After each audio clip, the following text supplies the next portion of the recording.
Hello అండి, అందరికీ welcome back to my 40 days study series. Wow, day 7 అయితే వచ్చేసింది.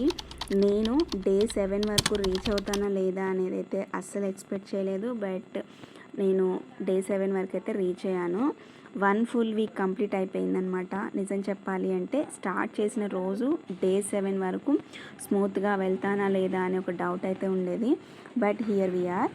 అండ్ ఇవాళ ఎలా గడిచింది అంటే డే ఎలా అయింది, వీక్ 1 ఓవరాల్ ఎక్స్పీరియన్స్ ఏంటి, ఏం నేర్చుకున్నాను అన్నీ షేర్ చేస్తాను. రిలాక్స్గా వినండి. అండ్ మీకు ఇంకొకటి కూడా చెప్తున్నాను, డే 7 నాకు సండే వచ్చింది. సో సండే రోజు నేను ఎక్కువ వ్లాగ్ అయితే చేయలేకపోయాను. బికాజ్ నేను ఎంతసేపు చదవగలను దాన్ని మొత్తం కూడా నేనైతే షూట్ చేశాను. సండే కాబట్టి ఆబ్వియస్గా చర్చ్ ఉంటుంది. సో చర్చ్ అయితే స్కిప్ చేయలేను కాబట్టి నేను ఈ చదివేది అండ్ చర్చ్ రెండింటిని కూడా బ్యాలెన్స్ చేసి అయితే చదివాను. అండ్ ఈ డే 7లో ఏంటంటే నేను మొత్తంగా కూడా ఒక 6 అవర్స్ అయితే చదివాను. డైలీ అయితే నేను 8 to 10 అవర్స్ అయితే చదువుతున్నాను. బట్ నాకు సండే రోజు ఎక్కువ పాసిబుల్ అవ్వదు కాబట్టి నేను 6 అవర్స్ అయితే కన్సిస్టెన్సీగా అయితే చదివాను అనమాట. సో ఇవాళ మార్నింగ్ నుంచి నేను ఎలా చదివాను, ఏం చదివాను, దేని మీద ఫోకస్ చేశాను అనేది అయితే మీకు చెప్తాను. సో ఇవాళ మార్నింగ్ నేను అలారం అనేది నేను 6కి పెట్టాను. బట్ లేచింది మాత్రం 6:30కి. ఆల్రెడీ మీరు క్లాక్ చూసేశారు.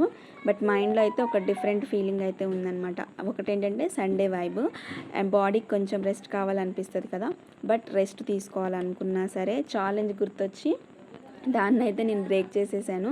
అండ్ కన్సిస్టెన్సీ బ్రేక్ చేయకూడదు అని చెప్పేసి స్లోగా లేచి నేను ఇక్కడ మార్నింగే చదువుతున్నాను. ఫ్రెష్ కూడా అవ్వలేదు. మార్నింగే లేచి చదివితే బాగా గుర్తుంటాయని చెప్పి నేను మార్నింగే లేచి చదువుకున్నాను అనమాట. అండ్ నేను ఇక్కడ కూర్చుంది మొత్తం కూడా కిచెన్ ఐటమ్స్ పెట్టే రూమ్ అనమాట. సో ఆ రూమ్లో కూర్చొని అయితే చదువుతున్నాను. ఇవాళ నా ఫస్ట్ సెషన్ వచ్చేసి నేను జనరల్ అవేర్నెస్లో ఇండియన్ హిస్టరీ అయితే స్టార్ట్ చేశాను అనమాట. ఇండియన్ హిస్టరీ అనేది నేను ఆల్రెడీ మోడర్న్ ఇండియా అయితే చదివాను, మెడివల్ ఇండియా చదవలేదు. సో అందుకని చెప్పేసి మెడివల్ ఇండియా అయితే స్టార్ట్ చేశాను. అండ్ మెడివల్ ఇండియాలో కూడా చాలా టాపిక్స్ అయితే కవర్ చేశాను. నేను మార్నింగ్ సెషన్ వచ్చేసి 6:30 to 8:30 వరకు నేను మార్నింగ్ సెషన్ పెట్టుకున్నాను. బికాస్ నేను 9:30కి మళ్ళీ చర్చ్కి రెడీ అవ్వాలి కాబట్టి నేను 8:30 వరకు అయితే పెట్టుకున్నాను అనమాట. అండ్ ఈ ఇండియన్ హిస్టరీలో ఏంటంటే కొన్ని టాపిక్స్ అనేవి నాకు కొంచెం కన్ఫ్యూజన్గా ఉన్నాయి. ఇయర్స్ అలాంటివి ఉంటాయి కదా, డేట్స్. సో ఇవన్నీ కూడా కవర్ చేయడానికి నాకు కొంచెం టైం పట్టింది. అందుకని చెప్పేసి చాలా స్లోగా అయితే చదువుకుంటున్నాను. ఓల్డ్ వర్షన్ అయిపోయింది లూసెంట్ జీకే బుక్, అది ఎందుకు మీరు ప్రిఫర్ చేస్తున్నారని అడిగారు ఒకళ్ళు. సో నేను లూసెంట్ ఒక్కటే ఫాలో అవ్వట్లేదండి. నేను ఆల్రెడీ చదివాను కాబట్టి ఇందులో ఏమైనా నాకు తెలియని క్వశ్చన్స్ ఉన్నాయేమో అని చెప్పి దీన్ని అయితే నేను చదువుతున్నాను. ఓన్లీ లూసెంట్ దాన్ని నేనైతే ఫాలో అవ్వట్లేదు. నేను ఇంకోటి కూడా చెప్తున్నాను, ఈ లూసెంట్ జీకే బుక్ అనేది నేను ఓన్లీ ఇండియన్ హిస్టరీకి అలాగే ఇండియన్ పాలిటిక్ మాత్రమే చదువుతున్నాను. జాగ్రఫీ ఇవన్నీ కూడా నా దగ్గర బుక్స్ ఉన్నాయి. సో ఈ రెండింటికి మాత్రమే నేను దీన్ని ప్రిఫర్ చేస్తున్నాను. యూజువల్గా ఈ లూసెంట్ జీకే బుక్ అనేది నేను మార్నింగ్ టైంలో చదువుతాను, డే అంతట్లో అయితే చదవనిది. నేను ఎర్లీ మార్నింగ్ లేచిన తర్వాత నేను ఫస్ట్ చదివే బుక్ ఇదొకటి అనమాట. సో నేను ఆల్రెడీ గ్రూప్స్ కోచింగ్లో చదివాను అండ్ గ్రూప్స్కి కూడా చదివాను కాబట్టి నాకు ఈ లూసెంట్ ఆబ్జెక్ట్ బుక్ అనేది నాకు ఈజీ అనిపించింది. సో అందుకని నేను ఆర్ఆర్బీ ఎన్టీపీసీకి అదే ప్రిపేర్ అవుతున్నాను. అండ్ నేను ఇండియన్ హిస్టరీ, ఇంకొకటి ఇండియన్ పాలిటీ కూడా కవర్ చేశాను ఈ ఫస్ట్ సెషన్ మొత్తం కూడా. అంటే 8:30 to 9 వరకు మొత్తం కూడా కంప్లీట్ చేసేసాను. అంటే పాలిటీ టాపిక్స్ కొన్ని అయితే నేను కవర్ చేశాను అనమాట. సో మళ్ళీ నేను ఈ సెషన్లో కొంచెం స్మాల్ బ్రేక్ అయితే తీసుకున్నాను. అంటే ఫ్రెష్ అప్ అయిపోయి కొంచెం కాఫీ బ్రేక్ అయితే తీసుకున్నాను అనమాట.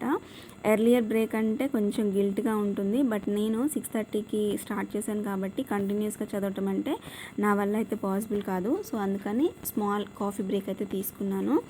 నా బ్రేక్ అంటే రీఛార్జ్ అని నేను అనుకుంటాను. మైండ్ సెట్ కూడా కొంచెం చేంజ్ అయ్యే అవకాశం ఉంది కాబట్టి నేను మైండ్ సెట్ చేంజ్ అవ్వాలని చెప్పేసి కొంచెం బ్రేక్ అయితే తీసుకున్నాను అనమాట. అంటే ఫ్రెష్ అప్ అయిపోయి కాఫీ కానీ టీ కానీ తీసుకుంటే కొంచెం రిలాక్స్గా ఉంటుంది కదా, కంటిన్యూస్గా స్ట్రెస్ పడకుండా ఉంటుంది మైండ్కి.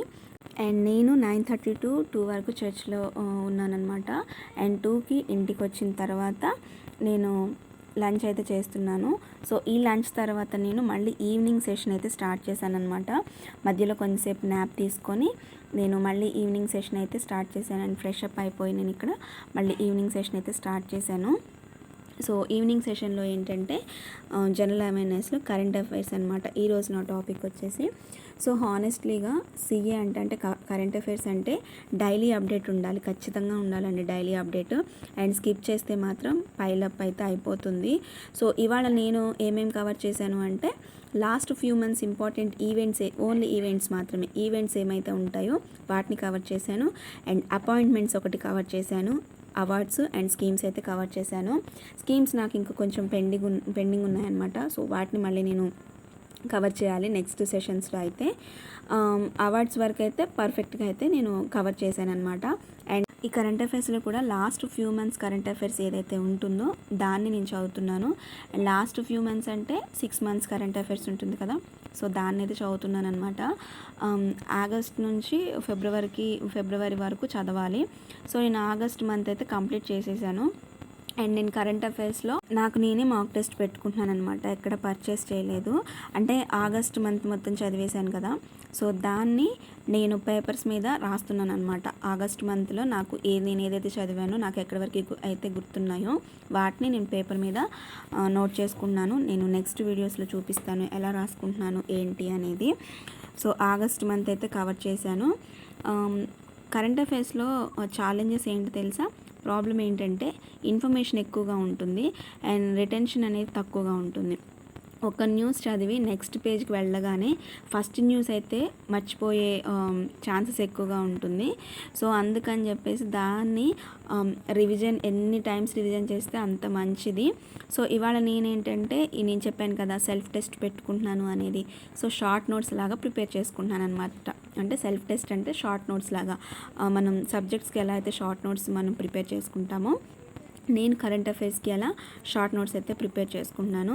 అండ్ కీవర్డ్స్ ఏమైతే ఉంటాయో వాటిని హైలైట్ చేస్తున్నాను అండ్ రివిజన్ ఇమీడియట్గా చేస్తున్నాను అనమాట.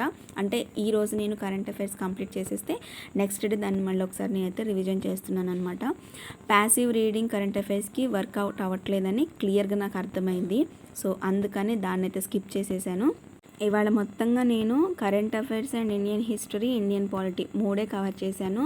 మొత్తంగా నేనైతే 6 hours చదివాను. రోజు అయితే 8 to 10 hours చదువుతున్నాను.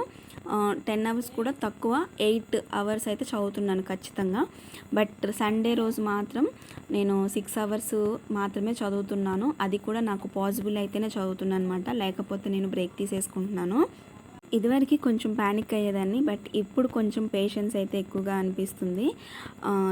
అంటే నా బ్రెయిన్ నేను కంట్రోల్ చేసి చదవటం అనేది స్టార్ట్ అయిందనమాట. ఇంకొకటి ఏంటంటే నేను ప్రతిరోజు ఈవినింగ్ కూడా లాంగ్ మాక్ టెస్ట్లు అయితే నేను అటెంప్ట్ చేస్తున్నాను కదా, బట్ నేను ఈ సండే రోజు మాత్రం ఓన్లీ కరెంట్ అఫైర్స్ మాత్రమే అటెంప్ట్ చేయాలనుకున్నాను. సెల్ఫ్ టెస్ట్ అయితే పెట్టుకోవాలి అనుకున్నాను. సో అదే చేశాను. స్కోర్ ఏంటంటే ఎక్స్ట్రా ఆర్డినరీ అయితే కాదు, బట్ వీక్ 1 కంపేర్ చేస్తే ఇంప్రూవ్మెంట్ అయితే విజిబుల్ అయింది. అంటే మధ్యలో కొంచెం కరెంట్ అఫైర్స్ అనేది నేను టచ్ చేస్తున్నాను కాబట్టి కొంచెం విజిబుల్ అయితే అయిందని చెప్పేసి అయితే అనుకున్నాను. అండ్ బిగ్గెస్ట్ డిఫరెన్స్ తెలుసా, ప్యానిక్ తక్కువ అయింది అండ్ టైం అవేర్నెస్ నాకు తెలిసింది. అండ్ క్వశ్చన్ సెలెక్షన్ అనేది బెటర్గా అనిపిస్తుంది అనమాట. రాంగ్ ఆన్సర్ అనలైజ్ అయితే చేసుకోగలుగుతున్నాను. అండ్ ఇప్పుడు సెల్ఫ్ మాక్ టెస్ట్ కూడా రాస్తున్నాను కాబట్టి ఫియర్ అనేది అయితే లేదు నాకు. సో ఫీడ్బ్యాక్ టూల్ అనేది ఓకే అని అనిపించింది నాకు. ఈ వీక్ 1 రిఫ్లెక్షన్స్ ఏంటి అని అంటే, ఒక వీక్ కంప్లీట్ అయ్యాక హానెస్టీగా చెప్పాలి అంటే ఎక్స్పెక్టేషన్స్ వర్స్ రియాలిటీ అని చెప్పి మనం చూస్తాం కదా. సో నా ఎక్స్పెక్టేషన్స్ ఎలా ఉన్నాయంటే పర్ఫెక్ట్ రొటీన్ ఉండాలి అనుకున్నాను, అండ్ ఫుల్ మోటివేషన్ ఉండాలి అనుకున్నాను, 0 డిస్ట్రాక్షన్స్ ఉండాలి అనుకున్నాను. బట్ రియాలిటీకి వచ్చేసరికి late mornings, sleepy afternoons, self doubt and silly mistakes. చెప్పాను కదా రీజనింగ్లో ఫాదర్ని అంకుల్ చేసేసానని, ఇలాంటి సిల్లీ మిస్టేక్స్ అయితే జరుగుతున్నాయి. బట్ స్టిల్ కన్సిస్టెంట్గా నేను 7 డేస్ అయితే కంప్లీట్ చేశాను. నాకు చాలా బాగా అనిపించింది అనమాట. That's itself big win అని అయితే నేను అనుకుంటున్నాను. అండ్ ఈ వీక్లో నేను బిగ్గెస్ట్ లెర్నింగ్స్ ఏం నేర్చుకున్నాను అని అంటే, కన్సిస్టెన్సీ అండ్ పర్ఫెక్షన్ అని అనుకుంటే కన్సిస్టెన్సీ అనే చెప్తాను, పర్ఫెక్షన్ అయితే కాదు. బ్రేక్స్ ఆర్ నెసెసరీ, ఖచ్చితంగా తీసుకోవాలి. అండ్ స్లో ప్రోగ్రెస్ నార్మల్గా అవుతుంది. అండ్ కేర్లెస్ మిస్టేక్స్ డేంజరస్ అనమాట. ఏవైతే మనం కేర్లెస్గా చూస్తామో అవే బిగ్గెస్ట్ డేంజరస్గా మారుతాయి, గుర్తుంచుకోండి. అండ్ మైండ్ సెట్ అనేది మంచిగా అయిపోయింది అనమాట, కొంచెం నార్మల్ అయిపోయింది. అండ్ మోస్ట్ ఇంపార్టెంట్ ఏంటంటే, ప్రిపరేషన్ ఫిజికల్ కాదు, మెంటల్ గేమ్ ఎక్కువగా ఉంటుందన్నమాట ఈ ప్రిపరేషన్లో. సో అది అయితే నేను నేర్చుకున్నాను అనమాట. ఫస్ట్ వీక్లో నేను రియలైజ్ అయింది, మనం చాలా ఎక్కువగా చదవాలి, నాకు ఇంకా చాలా ప్రిపేర్ అవ్వాలి అనే స్ట్రెస్ పడతాము. బట్ యాక్చువల్గా డైలీ స్మాల్ ఇంప్రూవ్మెంట్ అనేది ఫోకస్ బెటర్గా అవుతుందన్నమాట. కొంచెం ఇంప్రూవ్మెంట్ చేసుకుంటే బెటర్ అయిపోతుంది. అండ్ నెక్స్ట్ వీక్ ప్లాన్స్ ఏంటి అంటే, సెకండ్ వీక్ ప్లాన్స్ ఏంటి అని అంటే మాత్రం నేనైతే ఇప్పటివరకు ఏం పెట్టుకోలేదు. బట్ కొన్ని అయితే అనుకుంటున్నాను. వీక్ ఏరియాస్ ఏవైతే ఉన్నాయో వాటిని స్ట్రెంథెన్ చేయాలనుకున్నాను. అండ్ డైలీ కరెంట్ అఫైర్స్ అనేది కంపల్సరీ చదవాలి. అండ్ మోర్ మార్క్స్ రాయాలనుకుంటున్నాను. అది ఎంతవరకు వీలవుతుందో నాకు తెలియదు. అండ్ యాక్యురసీ ఇంప్రూవ్మెంట్ అయితే చేయాలి అనుకుంటున్నాను, రీజనింగ్లో కానీ క్వాంట్లో కానీ. సో అది కూడా ఎంతవరకు అవుతుందో నాకు తెలియదు. అండ్ రొటీన్ కొంచెం టైటన్ చేయాలి అని కూడా అనుకున్నాను. అంటే నా రొటీన్స్ ఏమైతే ఉంటాయో వాటిని నేను కొంచెం తగ్గించాలి, కొన్నిటిని నేను వాటిని తక్కువ చేయాలి అని అనుకుంటున్నాను. ఇలా నా 7 డేస్ అయితే కంప్లీట్ అయింది సక్సెస్ఫుల్గా. నేను ఆల్రెడీ చెప్పాను కదా, కన్సిస్టెన్సీయా పర్ఫెక్షనా అంటే, నేను పర్ఫెక్షన్ అయితే అస్సలు చెప్పలేను. బికాస్ కన్సిస్టెన్సీగా చదవడం అనేది చాలా ఇంపార్టెంట్. నా వరకు అయితే నేను బాగా చదువుతాను, టాపర్ లెవెల్లో చదువుతానని చెప్పట్లేదు, కానీ నేను చదివినంత వరకు గుర్తుంచుకుంటున్నానా లేదా అనేది నేను బాగా సెల్ఫ్ టెస్ట్ అయితే చేసుకున్నాను అనమాట. ఓకే, ఈ 1 వీక్లో నేను చదివింది అయితే కంపల్సరీ అయితే గుర్తుంచుకున్నాను. అండ్ మీరు కూడా ప్రిపరేషన్ చేస్తూ ఉంటే మాత్రం ఖచ్చితంగా గుర్తుంచుకోండి, బ్యాడ్ డేస్ అనేవి ఖచ్చితంగా ఉంటాయి. అండ్ లో మోటివేషన్ కూడా ఉంటుంది, అండ్ కన్ఫ్యూషన్ కూడా ఉంటుంది.